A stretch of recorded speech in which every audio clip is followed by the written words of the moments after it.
अस्सलाम वालेकुम पाकिस्तान। मैं आज बात करूंगा वफाकी बजट पे।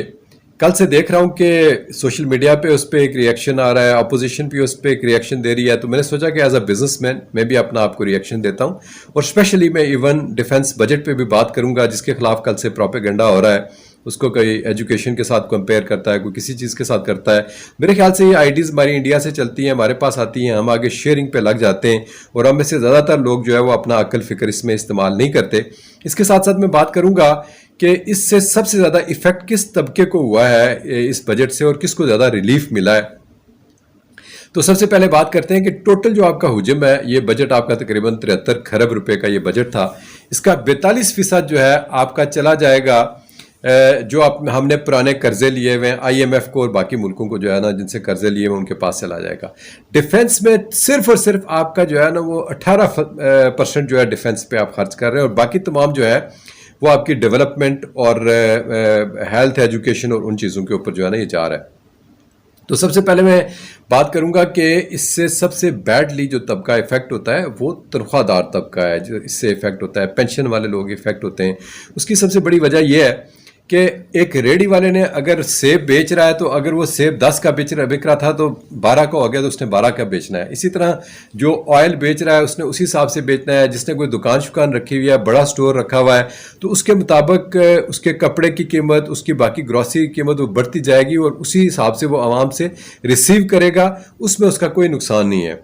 इसमें जो सबसे ज़्यादा बंदा डिपेंडेंट होता है पे के ऊपर वो है तनख्वाहदार तबका।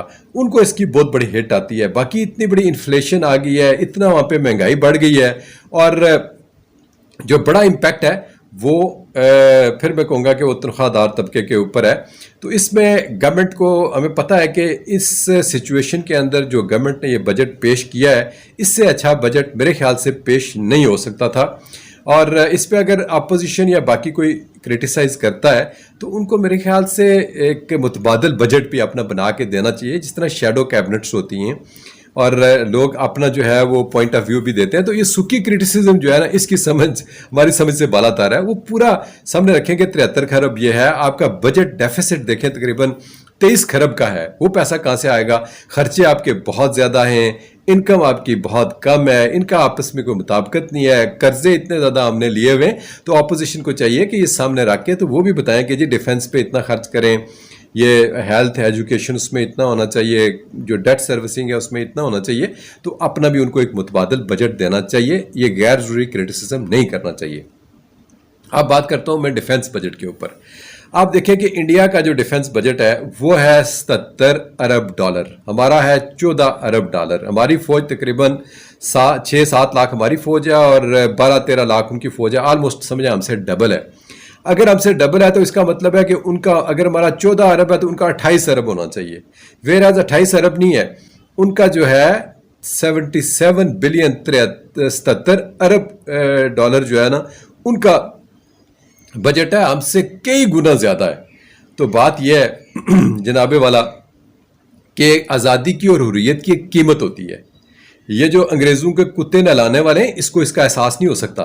आप मुझसे पूछें, हमसे पूछें जो हम कश्मीर पे रहते हैं, जो बॉर्डर के ऊपर रहते हैं। मेरे दादा के वालिद को इंडिया ने घर के अंदर बंद करके जलाया था उस वक़्त। तो मेरे ख्याल से हमें इस चीज़ का एहसास है, और हम सबको इस चीज़ का एहसास करना चाहिए। गैर ज़रूरी तौर पे प्रोपेगेंडे नहीं करने चाहिए। तालीम को और डिफेंस का क्या ताल्लुक है आपस में? हमने हर हालत में डिफेंस के लिए पैसा रखना है। आप मोदी के डिज़ाइन देख लें। वो कल आपको थ्रेट कर रहा था जी मैं कश्मीर पे आ रहा हूँ, मैं गिलगित बल्तिस्तान के लिए आ रहा हूँ। फिर वो राफेल आपके लिए खरीद रहा है, बाकी अपनी अपग्रेडेशन सिस्टम के अंदर कर रहा है। वो किसके लिए कर रहा है? इंडिया तो चाइना के साथ तो लड़ ही नहीं रहा। वो चाइना आया है तो उसने कहा जी ठीक है, जिधर आपने बैठना है आके बैठने, जितनी जगह आपको चाहिए आप ले लें, मैंने आपसे नहीं लड़ना। वो लड़ना पाकिस्तान के साथ है उसने, बाकी दुनिया में किसी के साथ नहीं लड़ना।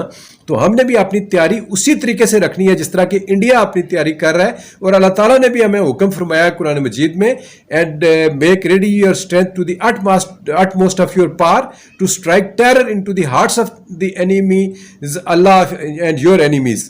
कि आप अपनी ताकत को तैयार रखो दुश्मन के खिलाफ, जो आपका दुश्मन है और आपके रब का दुश्मन है। तो बात यह है जनाब कि आप जो ये बातचीत करते हैं ये हमारी समझ से बाहर है। ہم نے اپنی پوری تیاری رکھنی ہے. آپ خالی دیکھیں فوج کے اندر گاڑیوں کی مینٹیننس ہی آپ دیکھ لیں کتنی ہوتی ہے. لاکھوں کی تعداد میں ہمارے پاس گاڑیاں ہیں, سب پرانی گاڑیاں ہیں. آپ نے بھی گھر میں موٹر سائیکل رکھا ہوگا, گاڑی رکھی ہوگی چھوٹی بڑی جو بھی ہے, کتنا خرچہ ہوتا ہے آپ کا مہینے کا. تو لاکھوں کی تعداد میں یہ گاڑیاں خریدنے آپ یہ ہیں. اس کے بعد لوگوں کی تنخواہیں اس بجٹ میں سے جاتی ہیں. اس کے بعد مطلب کہ جو بھی چھوٹے موٹے آپ کے اخراجات ہوتے ہیں اسی میں سے جاتے ہیں. تو ہمارے پاس ڈیولپمنٹ وغیرہ کے بجٹ اتنے نہیں ہوتے, نہ ہونے کے برابر ہوتے ہیں. مطلب ایک یونٹ کو میرا نہیں خیال کہ 10 سے 15 یا 20,000 روپیہ, 2,000 روپیہ یا 3,000 روپیہ بھی ماہانہ ملتا ہوگا کہ اس کے اپنے جو ایڈمنسٹریٹو ایکسپینڈیچرز ہیں وہ اس کے لیے کوئی پیسہ اس کو ملتا ہے. یہ ٹریننگ گرانٹس ہوتی ہیں, ہم لوگوں کو ٹریننگ کراتے ہیں, آئل آ رہا ہوتا ہے, موومنٹ چل رہی ہوتی ہیں. تو اس میں کوئی اتنا لیوش ہمارے پاس نہیں ہوتا سسٹم. تو یہ بیر منیمم کم سے کم جو ہے نا ہم یہ خرچ کر رہے ہیں. آپ کا دشمن بہت بڑا ہے سائز میں ہر لحاظ سے. تو برائے مہربانی تھوڑا سا نا اس کے اوپر کرٹیسزم نہ کریں. میں نے آج تک انڈینز کو نہیں دیکھا اس پہ کرٹیسائز کرتے ہوئے. دنیا کا کوئی اور ملک اس پہ کرٹیسائز نہیں کرتا سوائے ہم پاکستانیوں کے, جن کے پاس اور کوئی کام نہیں ہے اور جو انڈینز کا اعلیٰ کار بنے ہوئے ہیں انجانے میں. میں نہیں کہتا آپ ایجنٹ ہیں انڈیا کے, آپ ایجنٹ نہیں ہیں. آپ میں عقل فکر کی کمی ہے. میں سمجھتا ہوں کہ جو لوگ اس طرح کی پوسٹ جو ہے نا وہ شیئر کرتے ہیں اور آگے کر رہے ہیں. اور اس کے ساتھ ساتھ میں آپ کو بتاؤں کہ سب سے بڑا ریلیف میں سمجھتا ہوں کہ بزنس کمیونٹی کو ملا ہے. بہت زبردست ریلیف انہوں نے دیا ہے. مارک اپس انہوں نے کم کیے ہیں, را مٹیریل کے اوپر ڈیوٹیز کم کی ہیں.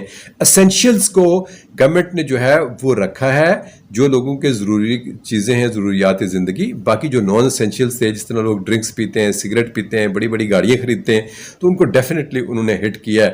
لیکن آپ کی عام ضرورت کو ہٹ نہیں کیا, نہ ہی آپ کے جو صحت کے معاملات ہیں, تعلیم کے معاملات ہیں, باقی جو چھوٹی موٹی آسائشیں ہیں زندگی کے, اس میں گورنمنٹ نے اس کا خیال رکھا ہے. تو میرے خیال سے اس سے بہتر اور بیلنسڈ بجٹ جو ہے نا ان حالات میں بن نہیں سکتا تھا. جب آپ کو کرونا ہٹ کر رہا ہے, آپ کی اکانومی اتنی برے طریقے سے ہٹ ہو رہی ہے, تو بیسیکلی آپ کا جو ہے نا وہ سروس مین اس میں تنخواہ دار طبقہ بیڈلی ہٹ ہوا ہے اس کے اندر. تو گورنمنٹ کو کچھ نہ کچھ اس پہ سوچنا چاہیے کہ اگر کوئی ریلیف اس میں دے سکتے ہیں تو اس میں ضرور سوچنا چاہیے. بہت بڑی انفلیشن ہوگی اور اسپیشلی پینشن اور لوگوں کا گزارا اس تنخواہ اور پینشن میں بہت ڈیفیکلٹ ہے. Thank you very much. Pakistan زندہ باد.